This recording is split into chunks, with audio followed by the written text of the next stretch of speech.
Palia is an open beta, and it's free to play. Heralded as a cozy MMO with farming, crafting, house building, and narrative features, the game is a ton of fun. But there's a lot going on, and it can be a bit much for new players. But don't be daunted when you first arrive. I'm Smoothest Mango, and I'm here to walk you through what you need to know. First, and somewhat oxymoronically, you don't need a guide to tell you the right way to play a game. You do not need to optimize. Games like Palia are beautiful because they're fun to explore on your own. And if you want to explore at your own pace and discover the world one step at a time, then I love that for you. That being said, this guide will be focused on specific things that often trip up new players. And if you want a deeper guide, then check out my detailed guides on specific Palia skills like gardening or fishing. Alright, first up, focus on quests in the beginning. The overwhelming majority of mechanics and gameplay elements will be introduced to you via early quests, including your first gardening plots and one of the coolest elements of this game, the glider. Your skills are the foundation of the game, and virtually any activity you partake in will require one of them. The more you use a skill, the more experience you gain, and the higher level in it you become. Shopkeepers sell everything you might need. Tish is the resident furniture crafter, and once you hit level 1 in furniture crafting, she will sell you the recipe for a loom, which can be used to make the leather and fabric you need early on. Or you can just buy the leather and fabric directly from her kiosk. Also, Tish sells house decor items throughout her store, and the inventory rotates frequently, so make sure to pop in and see if she has something you want. Zeki owns the general store where you can buy seeds and other goods, including eggs, butter, and cooking oil. None of those three can be harvested on your own, and you will have to buy them here. Every in real life 24 hours that you buy an item from Zeki's shop, he will mail you a lucky coin thanking you for your patronage. And that lucky coin can be used to get a random item from his shop. The random items range from semi-useful to extremely awesome, like this cotton bean plushie. I put cotton bean here to scare the crap out of visitors when they come to my place, but I'm embarrassed to admit how often it really only startles me. But anyway, I highly recommend you make a one-off purchase here every time you're in town, at least within that 24-hour window. Zeki is also rumored to run an underground black market where he sells rare decorations. You can find the market through a sewer grate to the south of the village, but you didn't hear that from me. In addition to being Kalima's resident muscle mommy, Sifu also sells all the mining goods you might need in a pinch, and at her forge, you can repair your tools for gold at a very reasonable price. By the way, if you don't repair your tools, they will break and downgrade to the base level tool, and you'll have to reforge them all the way back up, so make sure to keep them in tip-top shape. For the rest of your skills, Badru, Hadari, Azura, Hassin, Einar, Reth, and Oni are all your targets if you're looking for skill-related training, and you'll meet them organically, so I'll leave you to it. Gold is scarce at first, but once you build up some momentum, you'll have no trouble affording the necessities. Let's talk townsfolk and relationships. Palia is built around the townsfolk, and you should talk to them every in-game day you can. Interaction is encouraged because it will boost your friendship level with the townsfolk, and it will provide you with Renown, a currency I'll cover in just a minute. In addition to the currency award, the conversations are vibrant and entertaining, and learning the villagers' personalities is genuinely worth it. That being said, Badru is the obvious choice for best villager, thanks to his incredible taste in jokes. Remember, remain calm and farm on. In addition to chatting with the townsfolk, you can also ask them about their wants and needs. And sometimes they'll talk about their own, and sometimes they'll share information about the other villagers. These desires, whatever they are, make for great gifts that will really help grow your relationship with the townsfolk faster. Progressing your relationships with the townsfolk is key to the story progression of the game. Villagers' wants and needs reset every week on Monday, and you'll have to ask around again to figure out what everyone wants. But don't worry about memorizing it. They're all tracked in the Relationships tab here. Townsfolk side notes. If you have a quest with someone, you can wake them up in order to turn it in, so you don't have to wait until they're back up and about. And 2, if you can't find someone on your map, they're probably in Bahari Bay, a second map east of Kalima with higher rarity mining and foraging, and a few of the townsfolk actually live here. Hey Mango, what's this weird purple focus bar? Your focus bar is a fillable gauge that, when not empty, will grant you bonus skill experience for anything you do. The amount of focus you can hold and the bonus experience you get are all upgradable. You fill your focus bar by consuming food, with quality food providing substantially more than simple foraging. I mentioned Renown earlier. This is a currency you receive for interacting with the villagers, and there are currently 3 ways to spend it. You can buy writs to increase your farm size, or you can use it to upgrade your focus. The writs might be your first instinct, but I strongly encourage you to spend them on focus instead.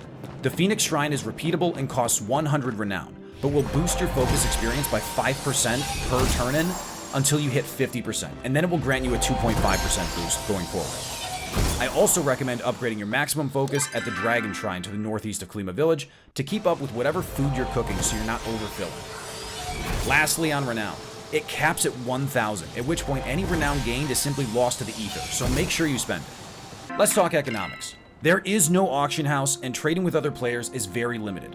Players can make 4 in-game requests every 24 hours that other players can fulfill, but a player can only request an item that they have already acquired. This means that if you've never had an apple seed before, you can't request apple seeds. This system has received a lot of controversy on the forums, but I do want to call out at least one aspect of this that I really like. Limiting requests to items you've already acquired ensures that every player gets the chance to really experience the game and find the rare things on their own, and I honestly believe that's incredibly healthy for a game like this. Lastly, fulfilling requests for other players does grant you 1 renown per fulfillment. It's not much, but it's still a good incentive when you have a ton of extra supplies that new folks are trying to stock up on. Housing expansions. Once you've got Palia life in hand, you'll want to start expanding your home, and you can do that at the Town Hall. Expansions will cost you a hefty chunk of change, and once placed on your property, will also require a substantial amount of building materials to begin construction. Once you've supplied the necessary materials, the building will take real life time to complete, usually 4 to 8 hours depending on size. So it's a great thing to lock in before you log off for the night. Minor note, friends can visit and contribute the required materials. Star quality. You will quickly discover most sellable items have a potential star quality you can find.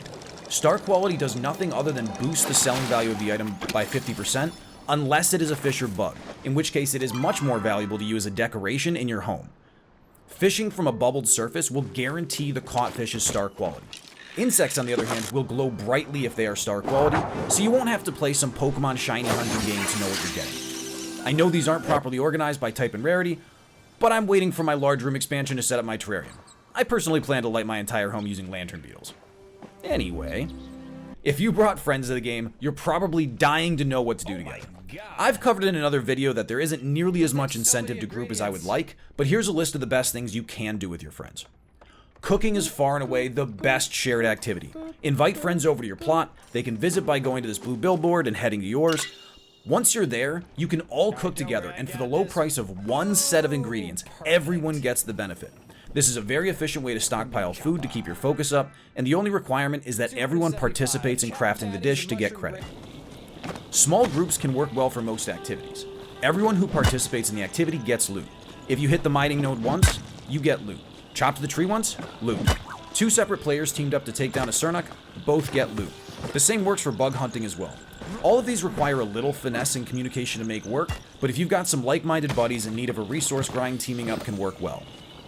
If you're herbing or picking up seashells, you can also do this in a group. When one player picks up an herb, it doesn't disappear right away, so other players have time to collect it as well. Fishing near other players does give benefits. When a player near you, partied or not, catches a fish, everyone nearby receives a 10% boost to the speed at which fish will bite. This stacks up to 5 times, which means that fishing will effectively be twice as fast for about 10 minutes if someone's nearby you. Lastly, events have finally been announced. They're not available yet, and we don't know exactly what form they're going to take, but they're on the horizon, and I can't wait. The first content patch just dropped while I was putting together this guide, and pets are now also in the game. Any purchase from the store will net you the Sandy Palcat, while a cumulative 3,000 coins will net you the Snowy, Nocturnal, and Island Palcats. I'm personally partial to the Nocturnal. Remember, this game is free to play, but has enough content to justify an upfront cost. If you're enjoying the game and sinking hours in, you should definitely consider supporting the studio and showing off your new pet. Let's end this video with some rapid-fire tips that I'm sure will help you out. 1. You can place markers on your map that party members can see using the middle mouse button. You could even drop a marker on this gazebo near the Phoenix Shrine where Kenley's sandwich happens to be. Clay is an important resource early on, and you can find it in your bodies of water, especially the coast. The developers just buffed its spawn rate, so you shouldn't have any trouble getting what you need now. You can find cooking recipes in the home of the other Palians. Ho-Daddy's holding out on us with this loaded potato recipe. Climbing is an integral part of the game for exploration, and you can climb way higher than you might think. Be sure to hit spacebar to jump climb, which uses stamina just as efficiently, but is way faster. If you find yourself stuck on a wall, just hold your down key and jump, which will cause you to dismount. Hotkeys. C as in Charlie is my preferred button for opening the inventory. O as in Oscar will open your friend and request menu. T as in Tango will show you your emote menu. R as in Roger will show you your tool wheel. X as in X-ray will put your tool away, which is really nice if you don't want to run around looking like Mike Myers all the time. J as in Juliet will open your quest log where you can pin or unpin quests. And Shift will toggle your spring. Nope, that's a typo in my script. It will toggle your sprint, and you can adjust the sprint settings in the gameplay menu. The return home function, it's effectively a Hearthstone, and if you go to your map in the top right, there is a return home button that will teleport you back to your plot. This has a 30-minute cooldown, and I highly recommend using it frequently to save you a ton of time. Communities are Palia's guild equivalent. Currently, there is no benefit other than having a new chat channel you share with your fellow members, but community bonuses are in the works, and this is already a great place to find like-minded folks for easy access to some of the multiplayer benefits I already mentioned earlier. Crafting licenses can be bought at Town Hall and allow you to have more crafting items on your plot. Each in-game day lasts 1 hour in real life, plant growth occurs at 6 a.m., and plants currently only grow for a small window after you log off. On a final note, and this one comes with minor spoilers, as you unlock Story with Gina, you will eventually find the Night Sky Temple, which effectively serves as the community center from Stardew Valley. You will be able to contribute rare finds and resources, and I'm not going to reveal more than that, but I tell you this so that you know to save any particularly exciting finds instead of just selling them. You never know what you might need them for. You can tell an item's quality by its color. Green is uncommon, light blue is rare, purple is epic. If you see the light blue or purple, you might want to hang on to them. Personally, I'm hanging on to them until I'm sure of their uses, and I placed mine in safe storage where they can't accidentally be used for crafting. Safe storage is unlocked at the mid-levels of furniture crafting, and the quest line should take you through it. I've dropped a link to Palia's Discord channel in the description. There's a ton of good FAQs, and there are a couple channels devoted to game help that are filled with responsive people, so make sure to check it out. Help out a stranger when you can. If you have questions or just want company, you can always find me streaming on Twitch. I'll be throwing cooking parties. We're still early in the game, and there's plenty to learn, so make sure to drop your favorite tips in the comments below, or toss in a question, and we'll be sure to get you sorted. Until next time, folks, stay cozy.